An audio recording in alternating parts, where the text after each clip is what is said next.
The Tom Woods Show, episode 2242. Prepare to set fire to the index card of allowable opinion. Your daily dose of liberty education starts here. The Tom Woods Show.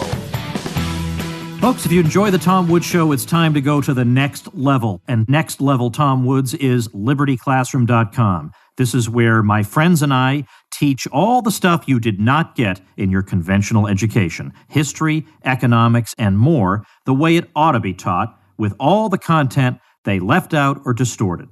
Check it out at libertyclassroom.com. Hey everybody, Tom Woods here. I am delighted to be able to welcome back Jay Bhattacharya, professor of medicine at Stanford University and the winner of a recent debate at Gene Epstein's Soho Forum, which we all know and love. So Jay, welcome back. Thanks, Tom. Great to be back. Let's talk about it. I was in New York City not 2 days later. I so wanted to be there in the audience watching this, but through the miracle of technology, I was able to watch it anyway. And I think it was a very good debate and very civil. Apparently, what's the name of the fellow you debated again? Sten Vermund. He's a professor at Yale in public health. I think he was head of public health at Yale for a long time. And apparently you've debated him a couple of times before, so he's a little unusual in that he's, willing to listen to what you have to say and not just dismiss you. I mean, he is a gentleman, and I'm filled with admiration for him. He's very different from so many other people on the other side of the COVID debate. Even people that I once admired and respected were unwilling to engage with me or other people who criticized the response. Not Sten. Sten debated with me twice before, I think once in 2020 and once in 2021 and now in 2022. Well, not to mention he actually had the guts to show up at Gene's after party, knowing that a lot of the people in the audience were going to want to pick his brain and criticize his position, whatever, and doggone it, he was there, as were you. I'm filled with admiration for him. I really enjoyed talking with him. It's one of these things, Tom, I think it's by these kinds of discussions with fair-minded people who disagree with you on things. That's how you learn. That's how science gets done. That's how, basically democracy ought to work. You have to accept that you might be wrong about something and engage with other people. And then as a result, good things happen, I think. A lot of that didn't happen during the pandemic. And so that's why I was so pleased with Sten. I was just delighted that he agreed to do the debate. Had you two known each other before COVID? No. Okay. So you've made a lot of interesting acquaintances and friendships. Because I was thinking, I don't think you knew Martin Kulldorff either. I knew of his work, but I didn't know him. Now we're like brothers, Tom. That's crazy. I just love it. And I remember one time I had him on and I did do video. And I just love that wherever he's recording from, he has a mandolin hanging on the wall, I like Martin Kulldorff playing the mandolin. I don't know, something great about that. So let's go into the debate. Maybe you might take a minute or two, if you wouldn't mind, to summarize more or less what the thrust of your argument was. Yeah, so the topic, as I'm sure your listeners know, was on whether in future pandemics, should we adopt the principles of the Great Barrington Declaration, that is focused protection of the vulnerable, minimizing the disruption of life to the less vulnerable, as the principle for managing a highly infectious respiratory virus pandemic? Now, of course, during this pandemic, that's not what we did. We adopted lockdowns. And so my basic argument is that what's the alternative? There's two alternatives you can think of. You can think of the lockdown policies we actually did, right? Mass quarantining of healthy populations, shelter-in-place orders, propagandas to spread fear and panic so that everyone thinks they're all in it together, censorship, deplatforming of dissenting voices, closed schools, businesses, places of religious worship, masks. The basic idea of lockdown is that we make sure the population thinks that everybody else is a biohazard, that every single other human you meet is a biohazard. That's one possibility. The other possibility is to let it rip. Just ignore the fact that there's a pandemic, vulnerable and non-vulnerable alike get exposed to the virus or the pathogen or whatever it is. Assuming that you can't stop it in its, you find out where the thing leaked from and then suppress it immediately right there, then you don't have to worry about either of these options. But imagine it's already spread out like it already had by, say, April of 2020 or March of 2020. There you have just three options: lockdown, let it rip, or focus protection, the GBD. The GBD was the normal way we deal with respiratory virus pandemics. For a century, that's what we've done. In 1957, 68, 76, 2003, 2009, although 2003, the SARS-1, it sort of petered out before we really needed it. But in any case, it was focused protection in the places where it was spread. Woodstock was held during the 1968 pandemic. I mean, think about that. So this is how we manage respiratory virus pandemics until COVID. In COVID, we adopted this novel idea of a lockdown, and it failed. It utterly failed. And you can understand why it failed, because it essentially is a strategy that protects only a certain class of people who can afford to lock down without losing their jobs. I mean, I call it trickle-down epidemiology, Tom, which I'm sure you like. I like that phrase, yeah. Because the idea is like, okay, we protect the laptop class and everyone else is protected by sort of osmosis. Well, that's not true. In fact, most people around the world can't abide a lockdown. They have to work to feed their families. The harm to poor countries by the lockdowns are tremendous. We talk about broken supply chains. Well, the pointy end of that is somebody living in a poor country, barely making a living to feed his family. He's thrown out of work and now he makes less than $2 a day of income. His children starve. 100 million people thrown into poverty, tens of million people into dire food insecurity. In March of 2021, the UN estimated that there were 238,000 children that died of starvation and other disruptions in South Asia alone as a consequence of the COVID lockdown disruptions. Domestically, we have these health problems because of skipped screening for cancer, worsening mental health, obviously the recession. And our kids, we close schools with tremendous learning loss, and it's incredibly unequal. It's poor kids that suffered the worst, minority kids that suffered the worst. This is the biggest driver of generational inequality based on a single policy we've ever adopted. So lockdown failed because it didn't take into account the living circumstances of the vast majority of the world's population who could not abide a lockdown. So that was the setup. I talked a little bit in the thing about the immunity as an endpoint. Of course, you have to have immunity as an endpoint. This isn't HIV. After people get COVID, they recover, they have substantial protection against subsequent infection until there's a new variant, and also against severe disease. A lot of people got confused about this. They're saying, okay, well, herd immunity just means everyone has had the vaccine, and that means the disease will stop spreading. The endpoint, either with the vaccine or with COVID recovery, isn't elimination of the virus. The virus is going to circulate forever, right? There's no technology we have to get rid of the virus. What we have is now, compared to 2020, a very large fraction of the population COVID recovered, a large fraction of the population vaccinated, in many cases both. And as a result, we have decoupled cases from deaths. Per case, there are many, many fewer deaths. So what is focus protection for? It's to buy time to protect the vulnerable people until a technology is developed to treat the virus, to treat people who have the virus, a vaccine maybe, whatever it is. It's a temporary measure to protect the most vulnerable people, in this case, elderly people, which we knew almost very early on in the pandemic. And then for the rest of the population to not disrupt their lives so that we don't harm them as we did during the lockdowns. Now, that all makes perfectly good sense. It's interesting to me, though, that although Sten is a good sport to be willing to discuss these sorts of things, the big tech platforms have not been a safe place to have this conversation. Sometimes you can talk about lockdowns. They're very sensitive about masks. Can't really criticize masks that sharply or they'll come down on you, particularly YouTube. Lockdown has been a little bit here and there, whether you're really allowed to talk about it. So I'm going to roll the dice and put this episode on YouTube. I normally just, I put them all on YouTube even though there's no video, because why not? But I wonder at what point, I'm sorry to divert the conversation a bit, but given that you could see somebody making the case that while it's going on, given that some people believe that lockdowns were the only way to prevent mass death, they would justify banning discussion of them on the grounds that we can't undermine people's confidence in these public health measures because they're the only thing standing between us and unthinkable catastrophe. But here it is 2.5 years later, and I still wonder if I'm allowed to talk about, is there ever going to be a time, like in 50 years, are we allowed to say, 50 years ago, maybe we did the wrong thing? I don't even know when this happens. Yeah, I mean, I think, Tom, the thing is, okay, so public health, there's an ethics to what discussions like professionals are supposed to do when they talk about public health topics, right? So if I, for instance, get up, I'm a Stanford professor in the School of Medicine, I get up and say, Tom, smoking is good for you. I mean, that is a public health crime, right? I really shouldn't say that. It's a deeply irresponsible thing to say, especially for someone who has some authority that should know better.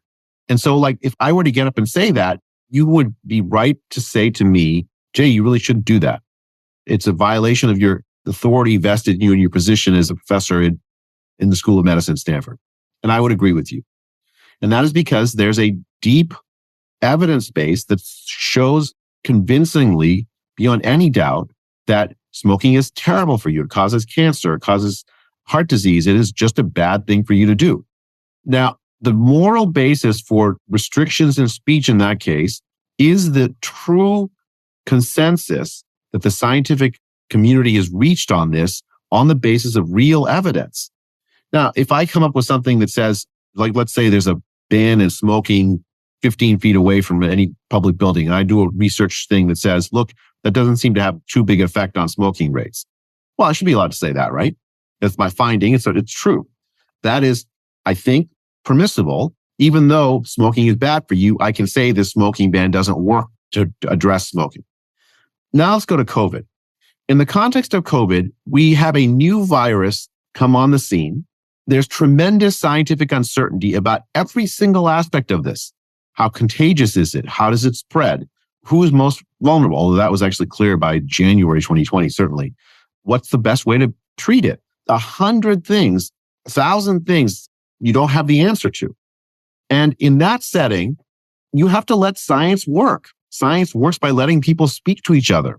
Even regular people grappling with scientific questions is actually quite a good thing because new hypotheses come up, things get tested. It's not just a matter for professionals to talk to each other. And to suppress speech in that context is a deeply unethical thing to do, which is exactly what happened during the pandemic.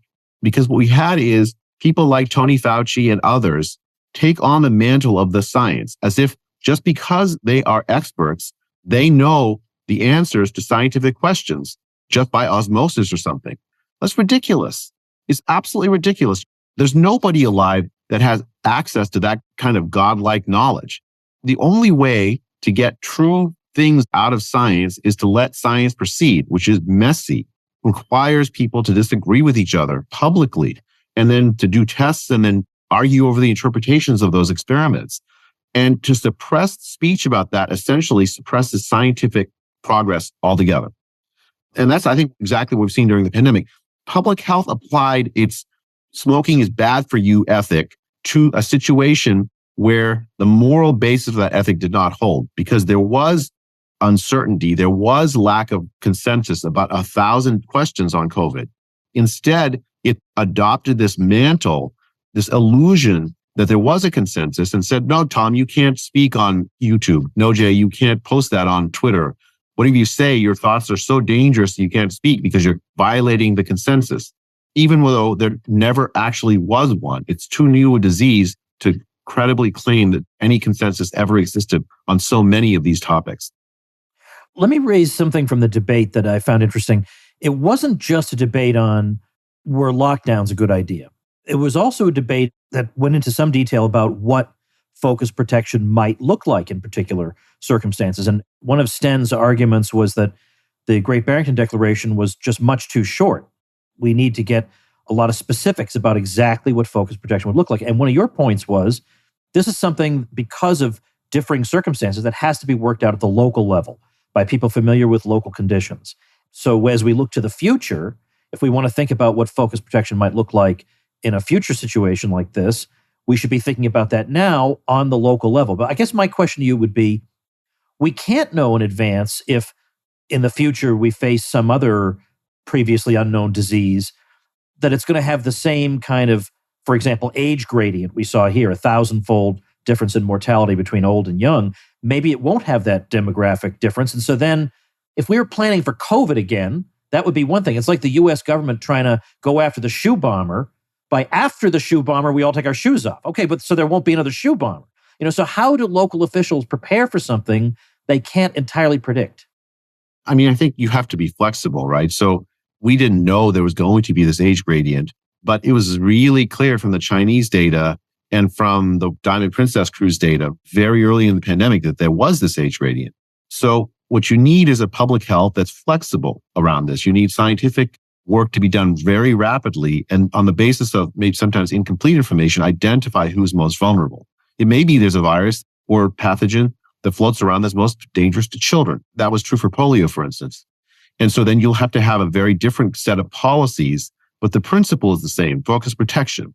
And it's also going to be the same that it's going to fall on local public health who understands the living circumstances of the people that they're supposed to take care of better than people sitting on high in Washington or Geneva or wherever. So I think the key thing is there's not a formula, there's just a principle. So you have to have local public health trained to understand those living circumstances so that if it turns out, for instance, it's children, they can then design policies to protect those kids who are then in this hypothetical disease most vulnerable. It's never going to be a formulaic where you can just turn the crank. It's going to take creativity, something that I think public health officials have really sorely lacked during the pandemic. There's a point that I keep making, and I think it's a pretty darn good one, which is, it's a hypothetical, but imagine we could go back in a time machine and ask people when I say people, I mean ask lockdown enthusiasts in April 2020, suppose you have an American state that does the following, and then we just more or less describe what Florida wound up doing starting later that year. What do you think the outcome would look like? I think it's not even debatable that the answer would have been, well, absolutely catastrophic, of course. I mean, it would be maybe an order of magnitude worse than any other state. We would be hearing all these gruesome predictions as to what would happen. Well, then we actually have the case of Florida, and the result was not gruesome, especially when you correct for age. And yet they're still criticizing Ron DeSantis, but yet not one of them would have predicted that Florida would actually have had such an obviously, at worst it was average. At worst it was average outcome. So I don't even see how any of them can deny that. If I had asked you in April 2020, what would happen if we don't follow these public health recommendations, you would have told me absolute catastrophe. But then Florida didn't have absolute catastrophe. The best they can come up with is, well, Florida's slightly worse than a few other states. Look, in April 2020, you would not have said to me, if Florida doesn't do these things, it'll wind up slightly worse. You would not have said that in 2020. So if that's the best they can come up with in 2022, is that maybe by some measures, if you don't correct for age or something, Florida's slightly worse. Even that is a victory because not one of them would have had such a sanguine prediction in April 2020. Well, actually, in April 2020, I actually went on TV and called for focus protection. Good for you. Of course you did. But you're absolutely right, Tom. The spirit of your comment is right. Like, it's not as if we don't have variation in the real world in terms of the policies adopted. No place did perfect focus protection. Even Sweden, early in the pandemic, they sent COVID-infected patients to Stockholm nursing homes. It was a disaster. Yeah. The opposite of focus protection. But very broadly speaking, the places that did not adopt draconian lockdown policies, that did not try to divide the population, into clean and unclean or spread panic and fear, the places that tried to have a more measured response, I'd even say more. Like Sweden did better than most of Europe in terms of overall excess deaths. Florida did, if you look at overall all-cause excess mortality during the pandemic, and you compare Florida and California, Florida's had lower all-cause excess mortality during the pandemic. And, in terms of age-adjusted mortality from COVID itself, it's pretty close to the average, as you say, probably, I think, slightly better than average. Yeah. And at the same time, Florida kids got to go to school. Florida businesses didn't close. The working class wasn't destroyed the way it was in California. All these markers of successes without the corresponding harms. I don't see how anyone can honestly look at the results of the pandemic, led by people who pushed the lockdowns and successfully got their way, and say, well, look, it worked. It very clearly didn't. And I think a lot of times, what's happening is the reason why people are jumping and saying this is because a lot of people were in favor of it before. It's like the Iraq War. A lot of people were in favor of the Iraq War in 2003. And by 2006, everyone had forgotten that they were in favor of it. Right.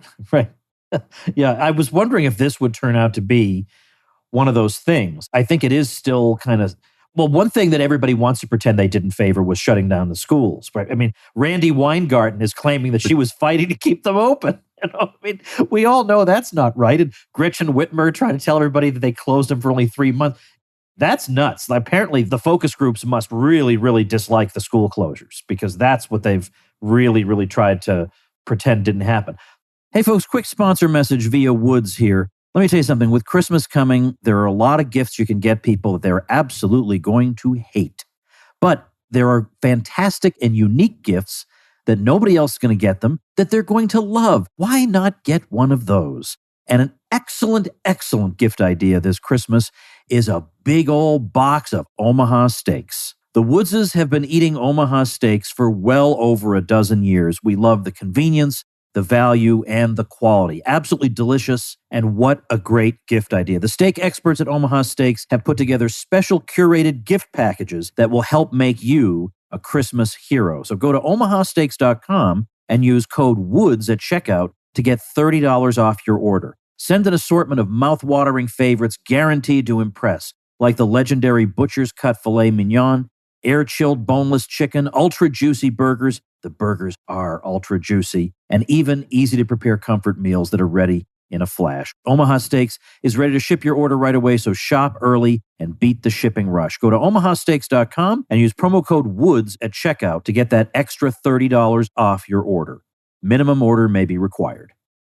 Can I shift gears a little bit? Because it's been so long since we've spoken that I think the last time we'd spoken, the email between, I think, Fauci and Francis Collins, and maybe some others, hadn't yet come out, or we weren't aware of it, that early on, after you and your colleagues wrote the Great Barrington Declaration, that Dr. Fauci was saying that, I don't know if it was Fauci or Collins, but something like, this needs to be smashed. Or, I mean, it was something, I don't remember the exact language, but obviously you know the nature of the email. What were they saying and who was it?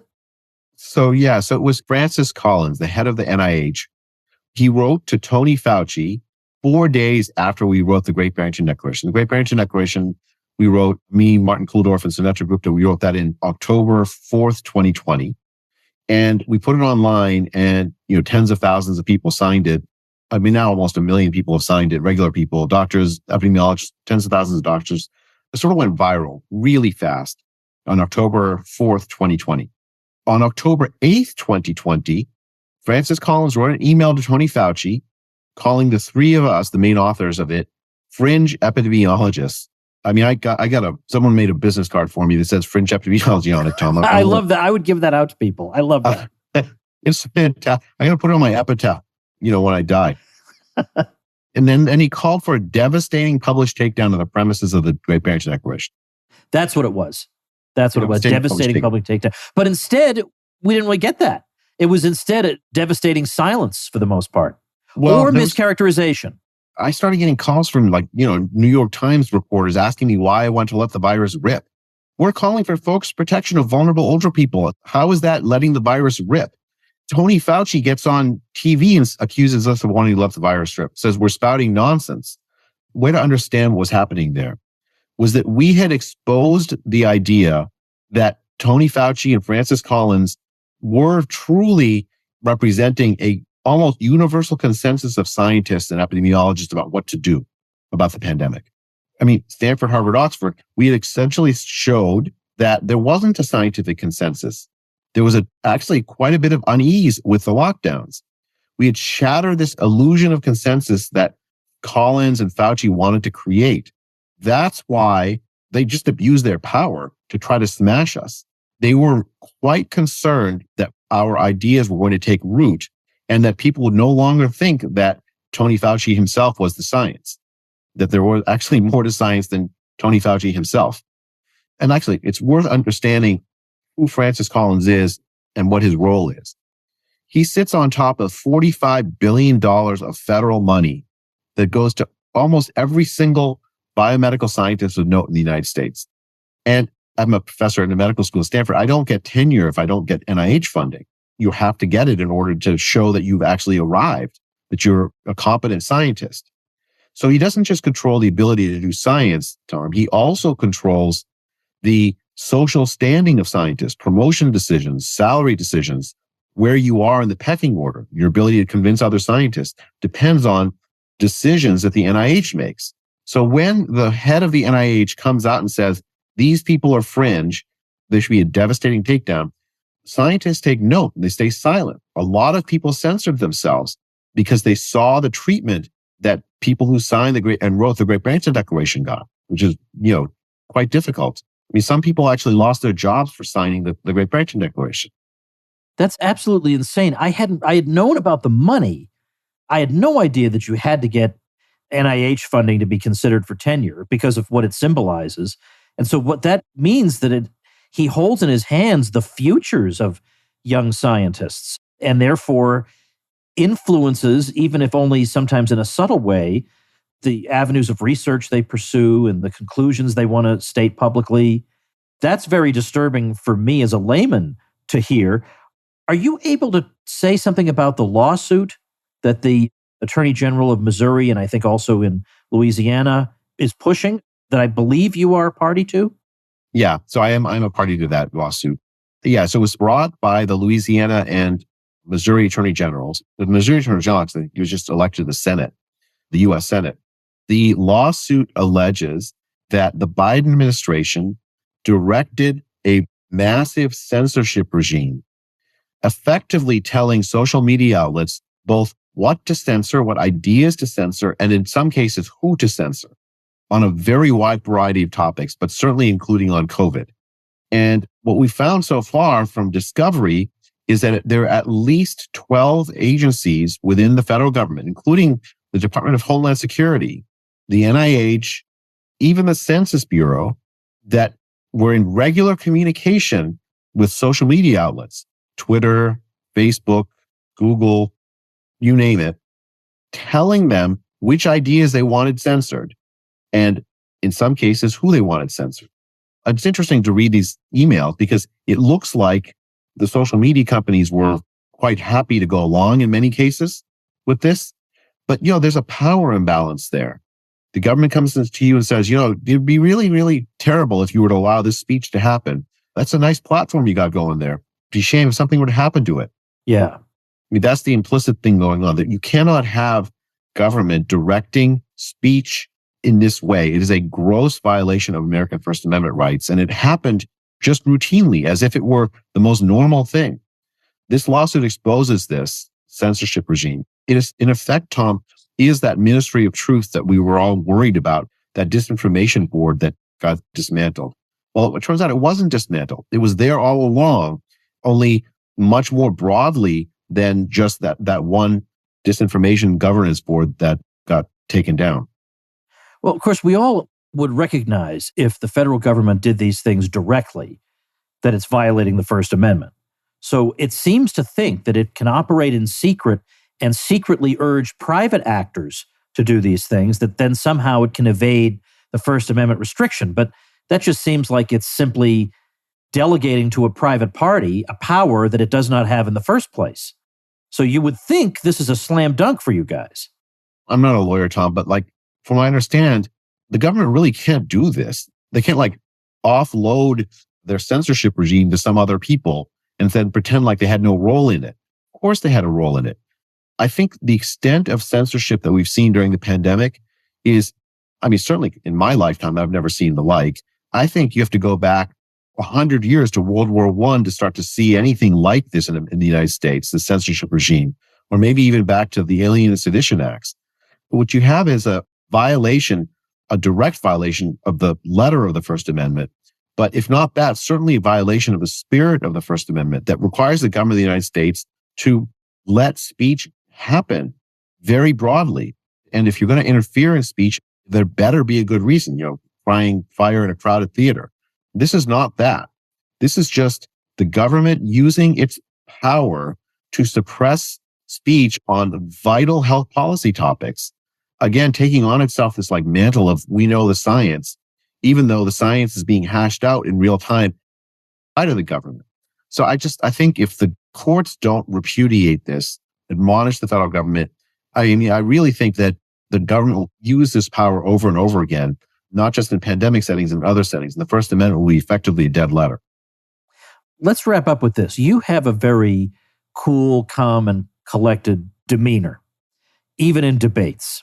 And I remember, I think I've said this to you once before, and you reproached yourself because there was one online debate where you feel like you lost your temper for 15 seconds or something. But you know what I'm talking about. You're very reserved, but you let the arguments do the talking. You want to generate more light than heat, and that's a wonderful thing.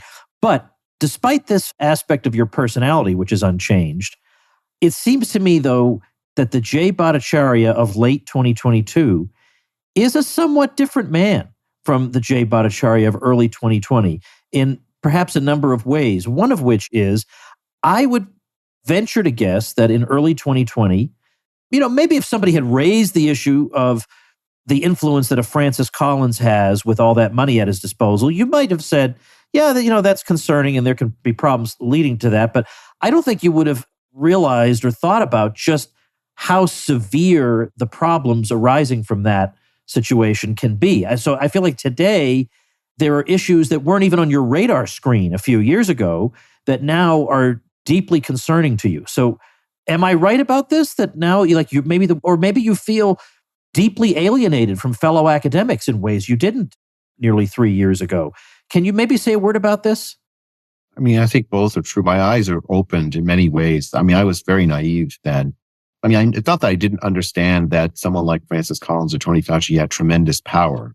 It's that I didn't fully appreciate Lord Acton's admonition that power corrupts and absolute power corrupts absolutely. What you have is a deep abuse of power that I didn't think these people I once admired were capable of. I looked up to Francis Collins. I have a textbook on my bookshelf on internal medicine that Tony Fauci was an editor of that I read when I was a medical student. If I look back at myself, I was incredibly naive, Tom.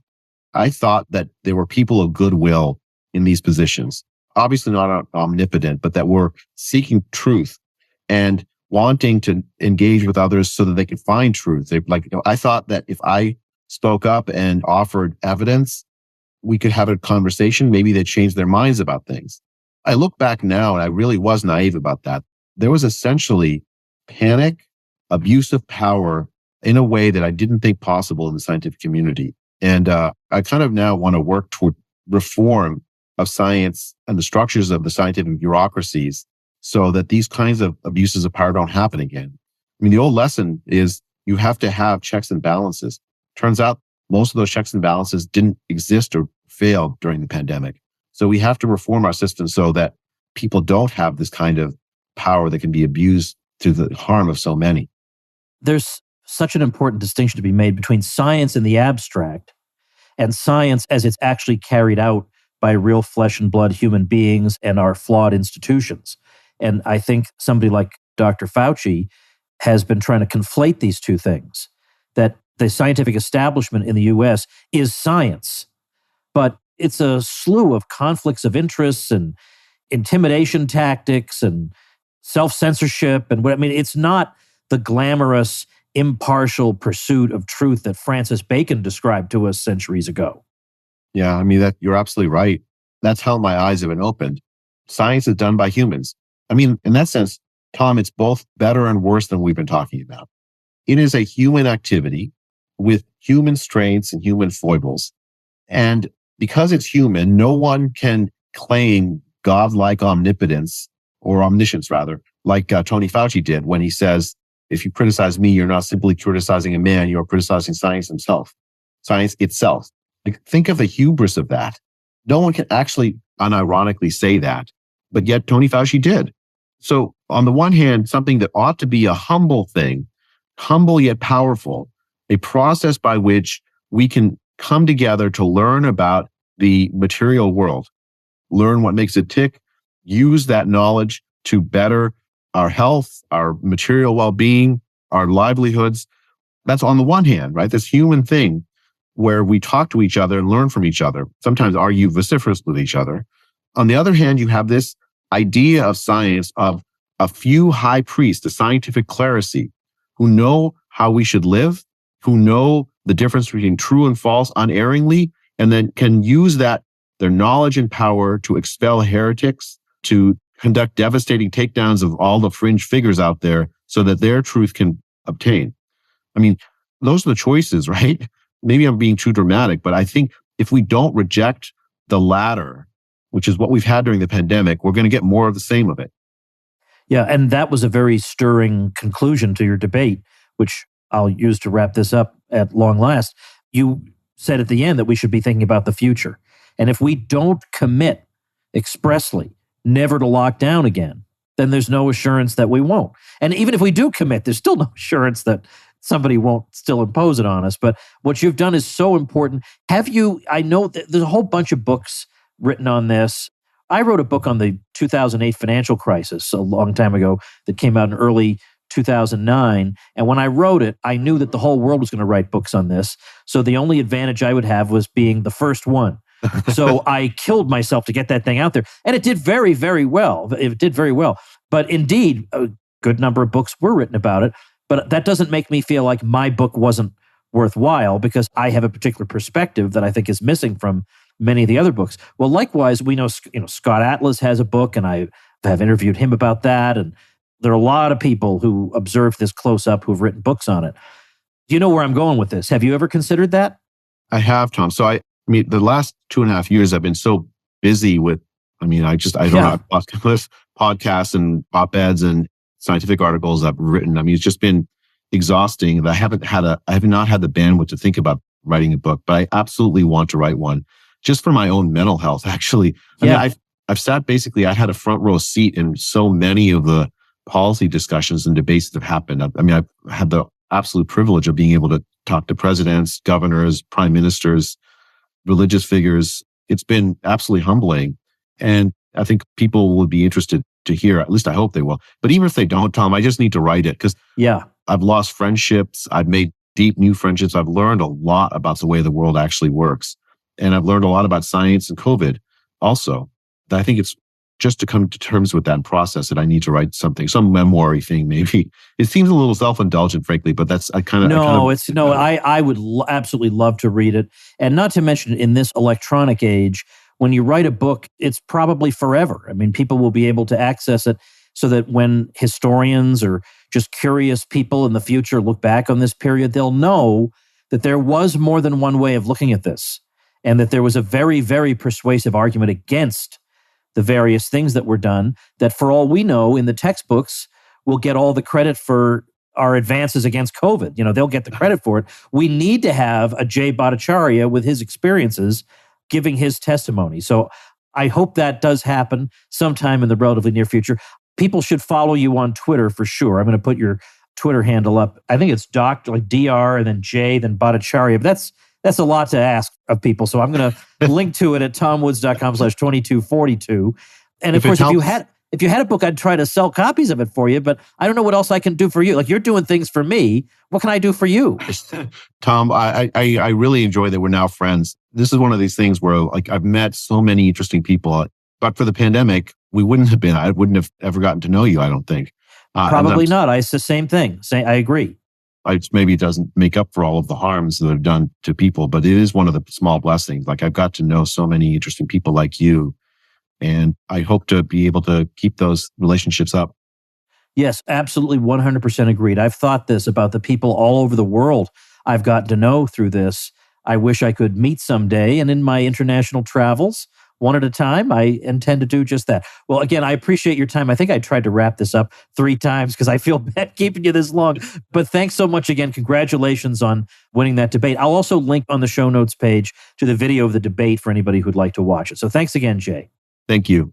All right, everybody, Black Friday weekend is here, and that means you get the best deal of the year at libertyclassroom.com. This is my parallel institution.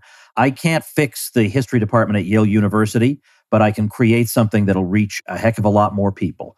And that's libertyclassroom.com, where you learn the real history, the real economics, the stuff they didn't tell you, the stuff they kept from you, the stuff they distorted. It's all fixed. It's all there for you to learn on the go while you're driving your car or sitting at home at 3 o'clock in the morning, anytime, on demand for you. Check it out at libertyclassroom.com, and I'll see you tomorrow. Become a smarter libertarian in just 30 minutes a day. Visit tomwoods.com to subscribe to the show for free, and we'll see you next time. Like the sound of The Tom Woods Show? My audio production is provided by Podsworth Media. Check them out at podsworth.com.